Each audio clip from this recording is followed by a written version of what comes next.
Sarah had lived in the same small house her whole life. The house was old, with creaky floors and faded wallpaper, but it was filled with memories. Sarah had never imagined leaving, until the day she found the letter. It happened on a quiet afternoon. She was cleaning out the attic, where the dust danced in the sunlight.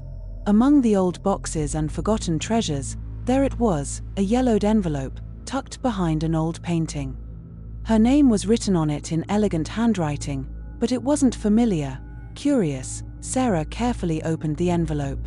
Inside was a letter, written long ago. The words on the paper seemed innocent at first, but then, they weren't. Sarah, if you are reading this, then it's already too late. Her heart pounded. What did that mean? Too late for what? She read on, her hands trembling. There's something you need to know. Something I hid from you. You are not who you think you are. Sarah gasped, the letter slipping from her hands. She was adopted. No, that couldn't be true. Her parents had never said anything. They were gone now, and there was no one left to ask. But that wasn't the most shocking part. The letter continued with a secret so dark, Sarah wished she had never opened it. You were taken from another family. You are in danger. They've been looking for you.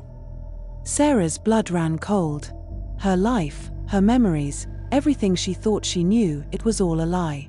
And now, somewhere out there, someone was looking for her. Someone dangerous. The letter ended with one final sentence. Run. Sarah stood frozen, the world spinning around her. What would she do? Who could she trust? She had to leave. Now. Before it was too late. Subscribe to our channel for more English stories with helpful tips and engaging narrative.